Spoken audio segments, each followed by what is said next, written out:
Hello, legendary listeners, and welcome to the Legendary Ladies podcast. We are your hosts, Amy, Kat, and Morgan, and we are back to discuss the horror, rom-com, sci-fi, unclear genre film called The Gorge. So, I like that it full was disclosure. released on Valentine's Day. I think that's an important note to put out there. It's funny that there's been so many movies that have like these mixed genre romances. Like I saw Hard Eyes, which also is very similar. Of like, this is a horror movie, but it's also a romance. Michael, last night when we were watching it last night, my husband was like, "Is this Action Man's? Is this Action Man's?" Probably trying to figure out like what the word what the romantic-y version of it is. Exactly. Zombie Man's? I don't even know. Oh yeah, I forgot. We'll tell you what this movie's about, but there's zombie-ish things there are too. Zombies, yeah. So just a couple things before we get rolling. First off, we would like to thank all of our Patreon subscribers for being our Patreon subscribers. If you want to become a Patreon subscriber, you can join us at patreon.com/thelegendaryladies. Patreon subscribers get all of our episodes live. They get to join in the chat, and you get to see the episodes often fairly early. Plus, we're doing our best to roll out some exclusive content for our patrons, and you get access to the chat. So thank you to our amazing Patreon folks. Second of all, we got really good feedback a couple weeks ago that someone was like, hey, when you guys dive into these movies and things, like, we may not want to watch it, but we want to hear your thoughts. So can you especially like a movie called The Gorge on Apple TV? Like, I think we should probably describe what that's about. So we're going to give you like a brief synopsis of the film, and I mean brief synopsis that I am making up off the top of my head. And just full disclosure, this is going to be a spoiler-filled podcast. So if you want to watch The Gorge, you should not listen to this podcast or watch the trailer. Because the trailer ruins everything. Interesting. I didn't see the trailer for this one. I also didn't see the trailer. Amy was like, I want to watch The Gorge. And I was like, great. No more questions asked. In fact, I want to go in. as thoughtless and knowledgeless as Miles Teller when he got to the Gorge. I will say I didn't even know Miles Teller was the lead until I saw the poster. Perfect. I knew nothing. I first of all, when Amy told us about this movie too, I'm looking up like, okay, when does it come out in theaters? And I realized it's not even in theaters. I knew nothing about this movie. I only knew it because my husband saw like a quick preview for it, and he saw Anya Tayor-Joy, and he was like, "We got to watch that. I love her." I was like, "Okay, sure, whatever, we'll watch it." And I was like, "Miles Teller, we got to watch it." But you guys are lucky. So we're gonna start the spoiler section here. The trailer ruins so much. The trailer ruins what the creatures are, not necessarily the radioactive part, but the trailer ruins the creatures. The trailer ruins he falls in. The trailer ruins that they fall in love. It doesn't get into any of the like Dark Lake stuff. Yeah, it doesn't get into any of that, but it gets into literally everything else. Everything else is what is everything else? Let's hear about what. So let's talk about the film. So Abby in the chat says, really the only reason I wanted to watch was Anya Tayor-Joy. LOL. You and my husband both. So essentially the film follows two assassins who one's a female named Dasa and the other is a male named something simple. He's got a name. Levi. I almost said Nate, and that's not right. Levi. I was just like, they both have names. I promise. So you've got Dasa, who is Russian Eastern European, and Levi, and they both basically get recruited as, they're effective assassins to man these two watchtowers on either side of what is called the Gorge. And the Gorge is quite literally a massive, massive canyon that is so deep and covered in fog, you can't see to the bottom. And they're given the watchtower. They're given a bunch of expensive guns and machinery and drones and mines. And they're told that they have two rules. The rules are you don't talk to the other tower across the way, and whatever's in the gorge, you keep from getting out. And you're like, doon, what does that mean? So if you hadn't seen the trailer, you're like, what does that mean? If you're like me and you saw the trailer, you're like, they're fucking zombies. So over the course of the film, If you've seen of course, TV, if you've seen movies before, you know that they're you zombies. know. So over the course of the film, the two main characters, they have binoculars so they can see each other. They start communicating via very large Post-it notes and whiteboards because Very every Love Watchtower Actually should have Post-it notes available Course. to chat with. I was like, Course. seriously? They start talking, they start falling in love, but at the same time, these creatures are trying to get out. And finally, you know, they kind of, at a certain point, they shoot them up, the creatures, and they're like, yay, all right, we're protecting the gorge. Let's make out. So they find a way to, Miles Teller's character travels across the gorge. They go, they have a wonderful The government's first issue was that they put two very sexy people on opposite ends of a gorge. Listen, where there's a will, there's a way. and there was a zip line. He made a zip line out of a bazooka. So he made a zip line, he zip lines across, they have a dinner, you discover he writes poetry, he dances, why isn't he married to me? And then after their blissful night of suggested sex, because they don't actually show any in the 2-hour and 9-minute movie. They bang, but it's blurry. They do. So next morning, he's going to go back across, and as he's traveling back across his zip line, some of these zombies come up, activate the mines, which then blows his zip line up, and he plummets into the fog of the gorge. He's and in she's the like, gorge I'm now. following him. Das is like, boom, I'm gonna follow him in. She follows him in. They get to the bottom. They discover the gorge is basically the Last of Us zombie mushroom creatures. Yes. And so accurate.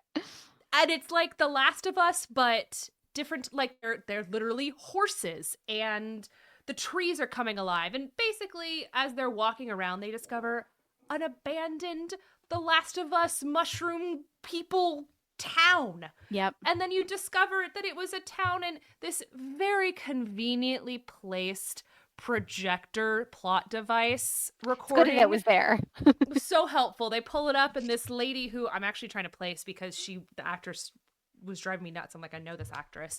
She was very familiar We were trying looking. to create chemical weapons. Oops, we got infected. Oops, But we it's created in the fog. a monster. Oh no.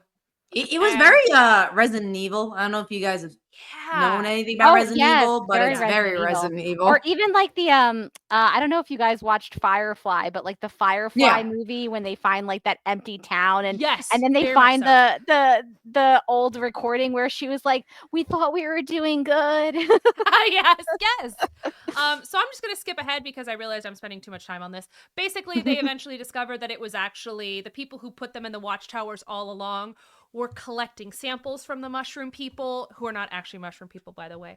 And they were going to use the samples from the mushroom people to help create super soldiers. So Anya Tayor-Joy and Miles Teller's characters are like, well, that's dumb. So they basically find a way to blow up the gorge. They escape. They find each other.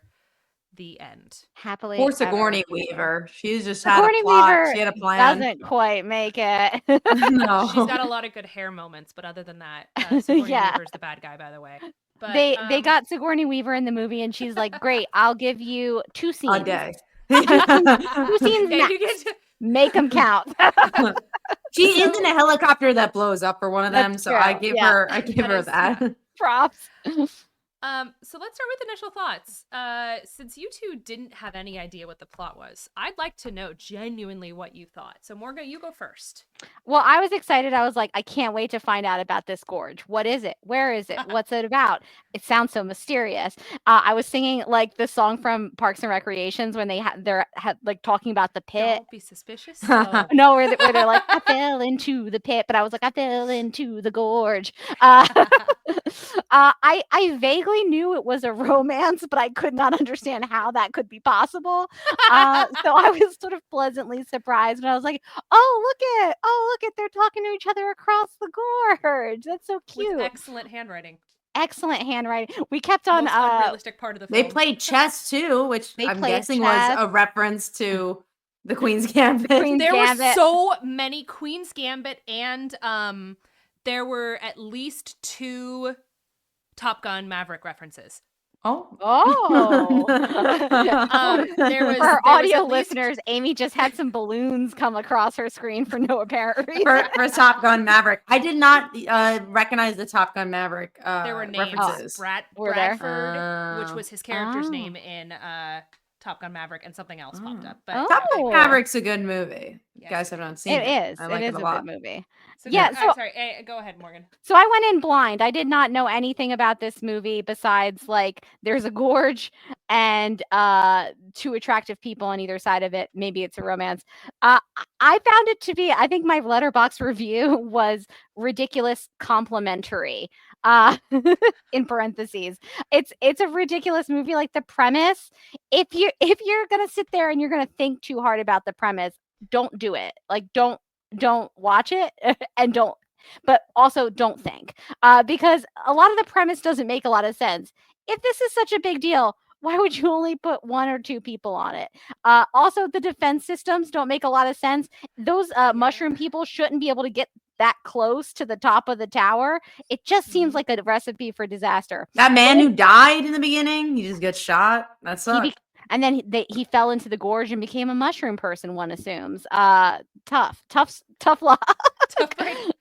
Tough break. I thought it was ridiculous but fun. I had a lot of fun watching the movie. I do think it's fun. It was a good way to go in is blind, because everything was a surprise to me. Oh, they're going into the gorge now. Okay. Oh shit. What's in there? And then oh, are they zombies? Are they plant people? They're kind of both. Okay. So I thought every twist and turn for me, even though it was a little bit you could see it coming, was at least a little surprising without having watched a trailer. I do think it would probably have played less exciting to me if I had watched a trailer and they had revealed most of this stuff. Because then it's okay, well, I feel like I've already experienced it. But I thought that Miles Teller and Anya Tayor-Joy are good, and I thought that they had good chemistry. And I think a lot of the movie relies on that, and if they didn't, it would probably have been a much less enjoyable movie. So casting actually was kind of clutch on this one. No, I agree. Sorry, Kat. Morgan will give her opinion again. No, I agree with the chemistry. I think that's what made the movie. Honestly, when they were doing the whole Love Actually thing, I was enjoying the movie the most. I liked her just having fun and them dancing. It got so boring at any other part of the movie. Again, when they went to the gorge, most of the movie is kind of boring to me. And I give this as a compliment. I thought I was gonna like this. I thought I was gonna hate this a lot more than I did. I didn't like it, but I didn't hate it. And I think it is because of the leads. And I really wish this was more of a romance. I think it would have been a much better movie if it just stuck to the romance aspect. I don't think it was a great action movie. And I like their chemistry a lot, but I didn't believe Anya Tayor-Joy as a sniper. I don't think she played that aspect up enough. Okay, you liked her as a sniper. I bought that. Yeah, I think I did too. I would agree though, when they got, and I think a big problem is when they got into the gorge and it becomes an action movie. The my cats are fighting. The villains are The Last of Us, kind of tree zombies, but not as well done as in The Last of Us, where they're scary and it's kind of practical effects. It's obviously CG, so you get that feeling when you're watching a movie where none of the actors are in a real environment, and I start to get I think throughout that portion of the movie I was starting to get CGI fatigue. They're walking through CGI landscapes, fighting CGI monsters. I was just very yellow. Everything. There's smoke everywhere. Purple it's everywhere, very yellow. I was oh, now they went from the yellow area to the purple area. What's in here? So I feel the lack of the reality started to get especially because the first half of the movie is so they're just in these towers. They're kind of falling in love with each other. They're talking to each other across the gorge. And then the next half of the movie, they're fighting CGI for 45 minutes. And I was can we go back to the gorge? The top of the gorge? I generally really enjoyed this movie. And Kat, to your point, I expected to like it a lot less because of the negative reviews. Yeah, got really I was negative like, oh, I want to reviews. watch this. And Kat was like, really? Because it's not getting great reviews online. And I was like, I mean, the trailer looks good. Let's give it a shot. And if it's crummy, we'll talk about why it was crummy. I generally pretty much enjoyed it. I will say, I think I actually loved the premise. I thought the premise itself was the strongest aspect. To me, it was just maybe an act too long. It was like someone wrote a short story, and it was a beautiful short story that they needed to edit just a little more. Because I think if we didn't have that final bit where they had to explode everything, I think they could have successfully done what they needed to do with that while they had still been in the gorge. They didn't need to make it back out and then have that thing. They just really wanted the sequence of the car going up the gorge because it was a cool sequence. But that sequence I actually did like. It was really well done. So again, also ridiculous. There's no way they would have stayed in that car. But it's so fun. Definitely and not. I had a lot of fun. I went in prepared, probably more so than you guys might have been, for that like suspension of disbelief. I was okay being like, nah, this is going to be so ridiculous. I'm okay with it. The only real thing that bothered me was the ending. I'm sorry, this movie should not have had a happy ending. Gasp. I'm shocked. Really? This is me you're talking about. It should not have had a happy ending, or it should have had the kind of ending like, you know, in Pacific Rim, where the two characters finally get together at the end, but they're literally surrounded by the carnage of the big robot battle. To me, this movie would have ended better if it hadn't been for them going back to France and finding each other. Like, I think they should have just been sitting there with, like, this massive mushroom cloud in front of them. And then they find each other again after their 5-day waiting period. And they're all disgusting and gross and covered in blood and everything. Like, to me, it needed to end on that dirtier note where you as the audience member could then envision what sort of life they're going to lead afterwards. I think because the movie wasn't gritty and so silly, I almost didn't care about the endings. I'm like, yeah, that works for everything else that we've been seeing, you know? It's just like, again, it goes back to the suspension of disbelief. It's just like, yeah, sure, that's kind of makes sense. Abby in our chat, I love what she said here. So Abby said, fully agreed. I don't think it should have had a happy ending. Every time they introduced what could have been an interesting conflict, they undid it with a few minutes or it meant nothing. 100%. Here's a prime example. There was no conflict. There was a conflict with the mushroom people, but that's about it. There was like a physical conflict, we'll say there. Emotionally. There could have been emotional because I would have loved the idea of how the mushroom people, which is not what they are. They're radioactive bad guys. I don't know, whatever. Tree people. They're actually more accurately tree people. the tree insect snake people. The horse people that are, they're like, oh, they're just looking for food. What if they were looking to escape to tell the truth? What if it was meant to be that they just wanted to get out to tell the truth? Because the one like snake dude with the beard who captured Dasa hung her up and kept her alive. If he was hungry, why would he do that? And that character looked like he had something to say. So that's where I think the conflict, like to Abby's point, that is where the conflict could have ended. And then there was just so many missed opportunities for a little more editing in the script to make it tighter, to make it cleaner. Because overall, I really enjoyed this film. I just wanted it to be a little bit cleaner. I thought it was going to be a more interesting, like, nuanced take. I don't know why I thought this based on everything everything I'd seen so far. I have no idea. But when they got into the gorge, I was like, watch, they're gonna find out that like the people in the gorge have like the tree people in the gorge have like created their own tree people society, and then they're going to have to, and then they're going to have to wrestle with like the morality of keeping these tree people trapped in the gorge when all they want to do is get out. Like they're gonna get to a tree village and there's gonna be tree children playing in the yard. And then Mike turned to me, he's like, I don't think any of that is gonna happen. At one point, it seemed to me that the tree people were really genuinely fighting to survive. Mm-hmm. I was like, Yeah. what if the fog disturbs their perception of reality? What if the tree people see our characters as zombie people? Like, I was like, what if they're literally thinking the other one is the enemy? Like, I thought that's what was going on for a hot second. Nah.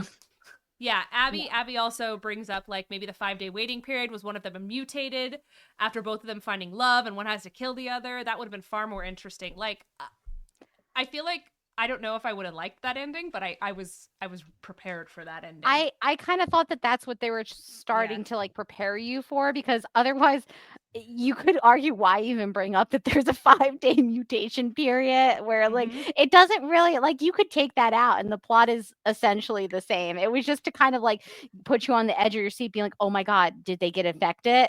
And like, no, they're fine. They're cool. Or he, at one point, at the very, very, very, very, very end, when Miles Teller's character was crossing over to her, because I'm waiting for the final shoe to drop, right? I'm like, this is not going to be a happy ending. His, like, shirt was kind of baggy, and I was like, oh my God, what if he has creepy mutations in his like, belly? And he was so... They're aliens. Yes, like, what if he was like, fuck it, I'm infected, but I'm going to get to her, and then he infects the whole world. That's what and I then thought. Then a snake starts to slither up from the shirt.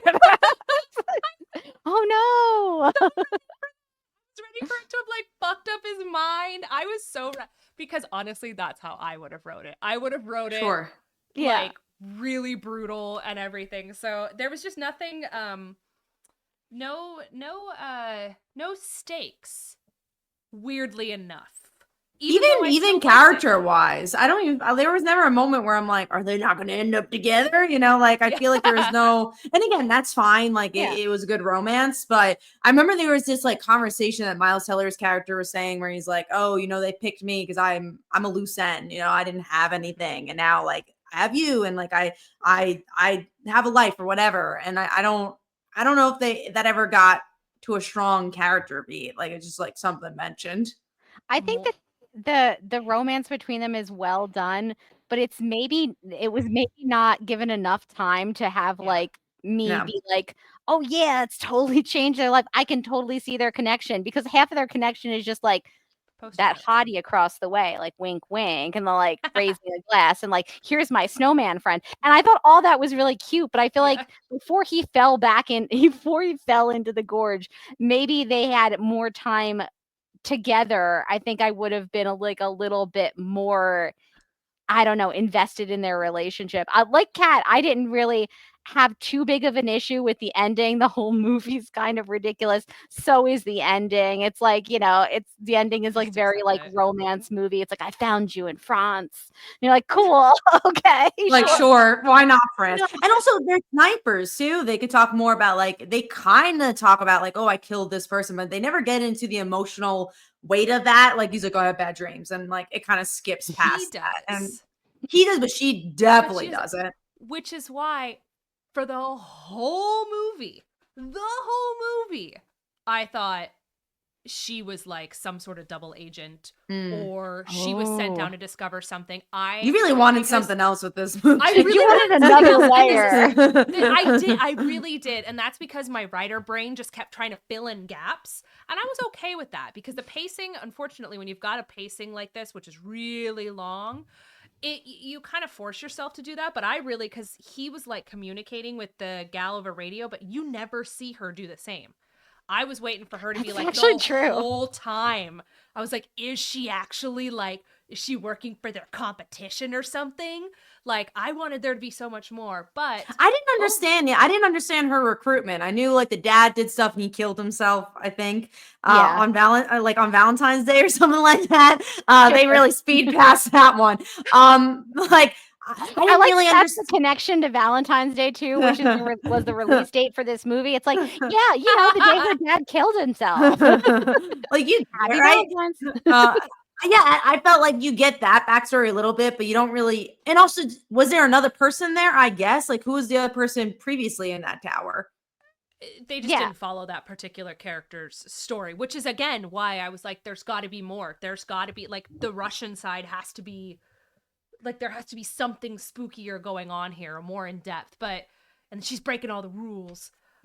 She's And breaking you breaking all the never rules. see like the Eastern European side of the coin like get upset that they're down in the gorge. It's just like the American side that's like, Yeah. they weren't supposed to be in that gorge. Like the Eastern European side, That's like what I guess mean. it's the footage and it's just like, she's down there. Like, yeah, I just wanted her to like at the very, very end where she discovers, you know, he doesn't make it. Like she shows up and she like, they're like, did you get it? And she like hands them like a disc or something that has all the information on it, or she like pulls out one of the grubby hands and hands it to him. Like I just wanted there to be more depth. But I want to know what you guys thought about the cinematography, because they had some really interesting, like when they were dancing and the way that they kept kind of turning the camera on the side.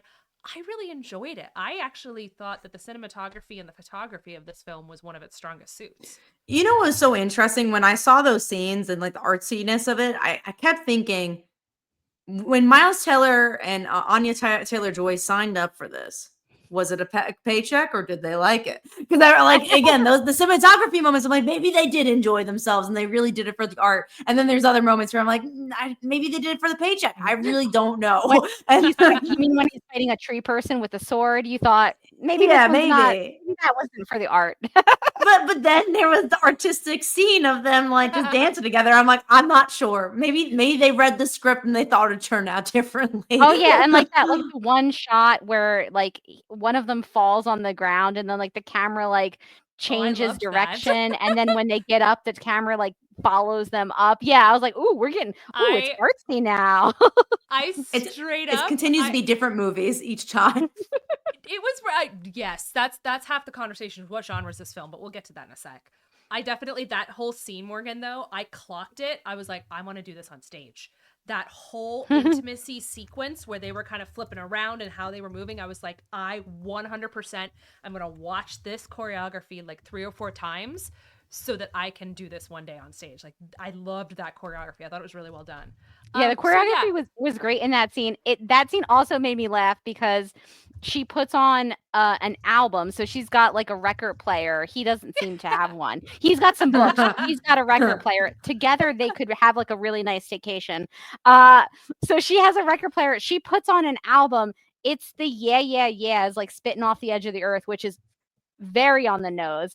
That album came out in 2023, which made me laugh so hard for some reason. I'm like, every one of the albums look like it's like the concept is that like everything in there is very old, except for this album that came from 2023. So am I meant to believe that they've been restocking the media in this place? It's been, I think that this is supposed to take place in the future, based on Sigourney Weaver's background. And there were 1 or 2 hints where they mentioned that like, this takes place in like 20 years from now. But it's 2023. So, the thing is, it's not, because, and the only reason I know this is because when they have that wall that's like behind the books and they pull it out, his previous guy puts his like quote on the wall. It's from 2024. And when he puts his like Buddha quote on the wall, it's from 2025. So it's modern day. Yeah, they just every new person, they're like, you're going to this watchtower. You must bring your record. You must bring your favorite record. Only one. Only one record. Benefit new release. It better be in 2023. I would say rumors from Mac. If I'm getting stuck in a watchtower, like I'm probably bringing some music though. So I'm getting so like I get it. I don't know if I'd pick that album of the AES, but sure. Like I think there's more classic albums. Likes to listen on a theme and was like, I'm gonna be on the edge of the world, so I will bring the Maybe you're only allowed songs that have to do with the theme of that are Gorge related. Yeah, I kind of like that backstory. I like that they can't have like any kind of like the media that they have is the most old school, even though it's like modern day. It's like a record player and books. Like, why not TV? Like, what's going on there? You can't have like a little TV there, a little DVD or even player. DVDs. Like, I get like I get maybe not needing the news. Maybe you can't stream, but like you could certainly bring a little DVD box set, right? You can bring friends with you. And it doesn't seem like there's any food. Did he cook?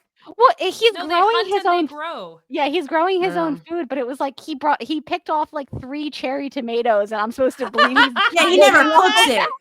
Yeah, he never cooks it. I don't remember. Like, remains ripped through the whole movie, and he's got that on the protein of 3 cherry tomatoes. Look, they're strong. The guy and the rabbit pie who gave him the space. He says there's ample like game nearby. Oh, okay, so okay. Bro was hunting venison. That's why there was the rabbit pie. So a lot you of guys rabbit know, pie. those of you who are on the YouTube, which by the way, you guys can subscribe to YouTube and watch this episode in video format.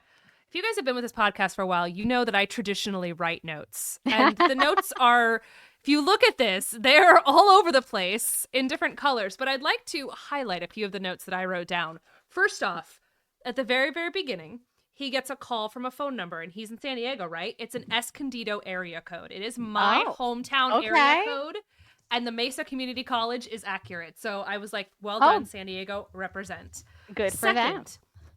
I wrote down, why didn't her hair grow?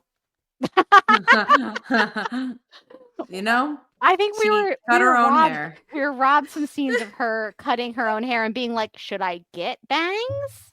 The Bob work. The next great note that I have here is because the bro sure knows how to weld. I'm sorry, what sniper is like, I can just weld all these mines back Thank together? you. That also drove me insane. I was like, wait, he didn't even get any on-the-job training. That guy just like had one drink with him and was like, see ya, bro. I did like he had the one drink though. He's like, I'm not leaving just yet. I'm going to tell you what this is all about. My last note that I think was hilarious is I wrote down, wimpy not. Because after he shoots the bazooka zip line, she goes and she's like, yeah, I'm gonna just tie a legit ass knot. And I was like, you're not even gonna do a square knot? She just ties a knot. I'm like, cause that's gonna hold him. Oh my God, Amy, we had the exact same viewing experience. I turned to Mike and I was like, that wasn't even a better knot than what like it just did in the tree. This man's gonna die. He wasn't much of a Boy Scout, that's for sure. But the last big note that's going to lead me to kind of the next discussion point, I wrote down the claw screech. So when the first tree people character, like his hand shoots out and you see the claw screeching across the screen and he leaves like his fingernail tracks on the metal. I loved that. If the whole film was that sort of jump scare, spooky, creepy status, the suspicion of who are the tree people, I think I would have enjoyed it more. So that is the horror aspect of the film. You've got the rom-com aspect of the film. From a creative standpoint, like Kat, how can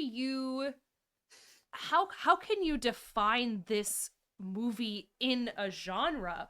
Or how could they have, I don't know, made it a little bit more clear? I think that was the biggest problem, that there wasn't a genre. It felt very, again, if you watch the old school Resident Evil movies, where, especially the second one, where the first movie is very horror, and they're like, let's actually make it sci-fi. No, let's make it horror. Let's make it like the video games. No, let's not do that. And it's like almost undecided what it wants to be. And I don't know if this one is as undecided. I think it did want to be a romance. I think it did want to be a horror movie, and it did want to be whatever his action thriller is. But I just don't think it worked. Like, I don't think you should have all 3 genres in. I think what they needed to choose between was action and horror. And I think they should have probably just leaned into action because that's what they were doing. And I think the romance needed to be more present. I just think that should have been a much bigger part of the movie. And this would have been so much more cohesive. Honestly, you probably could have kept the horror and action side if you just made the romance your main plot. Because the other stuff is not as interesting. Like, are you thinking the more of the romance of like the will they, won't they? Like, make it a little bit more of a slow burn? I think just making it. Yeah, I think it's more of like making a slow burn, getting to know each other, seeing what their relationship is. I just think it should have been more. Like, again, these are the type of movies I like more, but I think it should have been more of a character piece. Like, I want to know Miles Teller's character a bit more fully. I want to know, especially Anya Taylor-Joy's character a bit more fully, because yeah, it's a very surface level movie. And then that kind of goes to the other ripple, is that maybe that's not what people are looking for with a movie like this. I don't know if they were looking for a rom-com. They most likely see The Gorge and they're expecting an action movie, and they get that, but I don't know if it completely delivers on action either. I don't know. It's hard. Yeah, I thought that the romance. Sorry, I was go gonna ahead, say, Morgan. I thought that the romance was the stronger aspect of the movie versus the action. So yeah, I also kind of wish they had amped that up. Like, let us get to know why these two characters like each other, besides the fact that they're hot and bored and across the gorge from each other.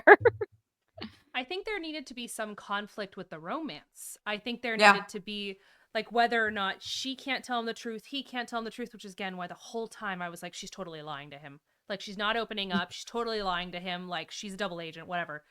But like you said earlier, Kat, it's like I'm looking for these extra layers that aren't there, and I'm filling in the gaps. But based on the trailer makes it look like a horror film. I would be really curious for you two to go back and watch the trailer afterwards, because the trailer makes it look like the whole mystery is what these creatures are going to look like when you see them in the light for the first time.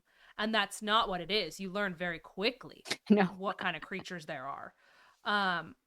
So for me, I guess I wish they had leaned more into the horror. I really wish that had been a bigger aspect. I think I could have 100% done without the Dark Lake conspiracy theory virus stuff. That didn't work as much. It didn't work. And No. it really, they could have cut that whole segment, just made her some weird double agent who like decided she actually fell in love when she didn't mean to, because for all we know, she's been there the whole time. Well, no, actually we don't, because they had her at the beginning and she got an airplane. But you get what I'm saying. Anyway, yeah, I wish that the romance would have had some sort of conflict, specifically between those two characters.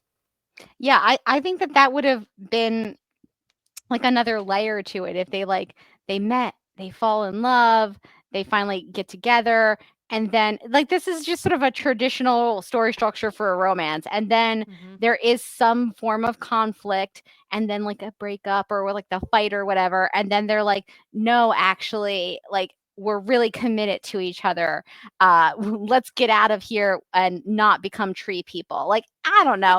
I agree with you. Once they fall into once they meet and like have that dinner and softly bang in the distance just as fuzzy shadows. Blurry, so blurry. Once they fall into the gorge, like there's no interpersonal conflict whatsoever. They're like, their only goal is to get out of the gorge, which like I guess, but it would be nice to have if there was like maybe they're getting to an argument in the gorge or something. I don't know. Yeah. Or well, maybe also one of them's infected and they're like, we can't, I can't actually leave the gorge. Like I can get you out, but then I have to jump. I think it's almost interesting that the first 30 minutes is that straight up rom-com. It's building to a rom-com and then somehow gets interrupted and just never comes back until the last 5 minutes. You're like, oh yeah.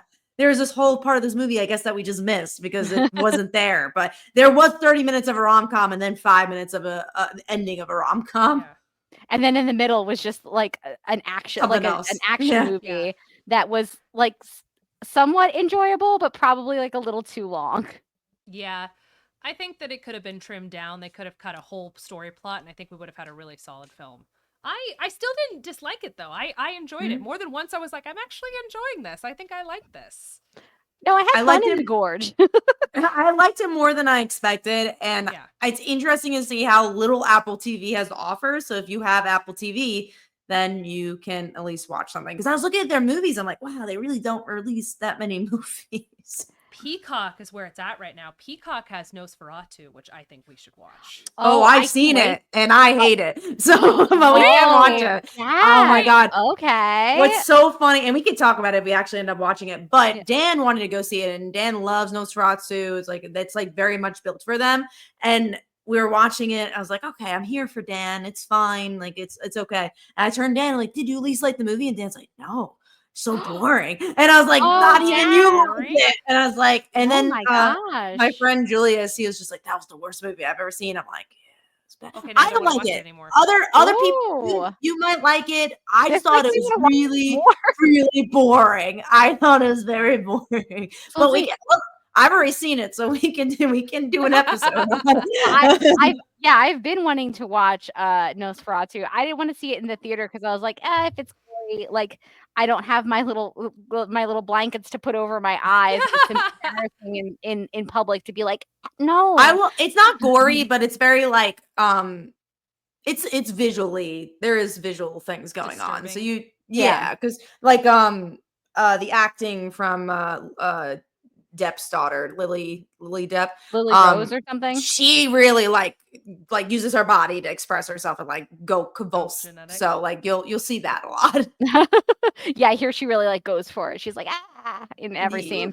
She very much goes for it. Maybe we'll do it. Let us know, guys, if you want to see Nosferatu. We have to come up with a schedule anyway, so maybe that will be it. But I gave my opinion on it already. Speaking of, I think we're going to start wrapping up. Friendly reminder, you guys can email us, thelegendaryladies@gmail.com. You can join us on Patreon, patreon.com/thelegendaryladies, and you could be like Abby, who joined us live for this chat. And I love having Abby. Whenever Abby joins us, it's always awesome because she very often agrees with me. And Abby backs Amy up. Also, this comment from Abby was very accurate, which is too many tree people, not enough wig budget. That's why she didn't agree. Why her hair didn't grow. The wigs. That's why she didn't decide to give herself bangs at some point. But otherwise, you guys can find us on Instagram, The Legendary Ladies. You can find us on iTunes, Stitcher, all of the different podcast platforms. Please leave us a 5-star review. Let us know what you want to listen to. We are thoroughly in our late winter groundhog era. So let us know what you want us to talk about, what you want us to listen to.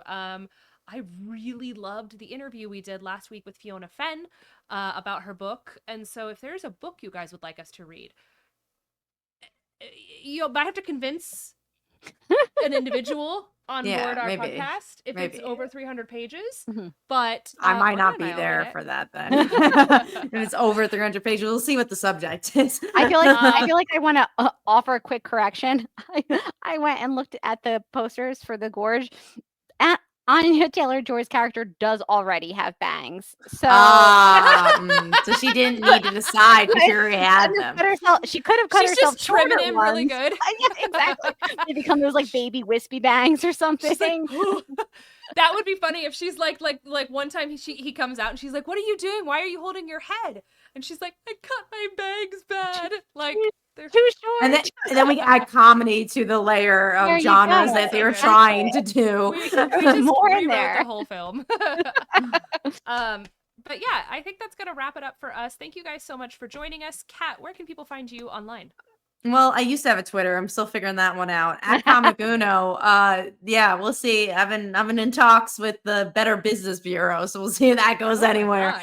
Oh my God. It's been a whole month and Twitter won't answer me, so I gotta go through some hoops. Nobody works over there anymore, Kat. No, that's what I very much heard, is that no one works there anymore. So I was like, all right, we'll see what happens. So I don't have a Twitter, but I do have a Blue Sky where all the fun people are, at Comic Uno, and YouTube, anywhere else. So go check that out. Also, I'll be at Emerald City Comic Con this weekend. So if you're in Seattle, we got a ton of books. We just got Transphoria, the trans anthology, and that's been flying off the shelves. Like literally, like we should have ordered more. You, Kat. Everything that you guys do is just, that's awesome. It's so amazing. Thank you. I appreciate Morgan, that. Yeah, we're excited as well. You can find me. I'm still somehow on Twitter. I'm trying not to be, but at Mojotastic, also on Blue Sky and Instagram. And you can find me as the co-host on Supergirl Radio, where we finally, years and years and years later, just finished Supergirl Rebirth. Run. Wow. Boy, I think that ended in like 2020. What now? What do you guys do now when it's over? We're a little behind. Now we're doing a one of the Superman books that like inspired the movie that's coming up. I can't remember if it's like All-Star Superman, I think. Oh, All-Star Superman's great. I believe it.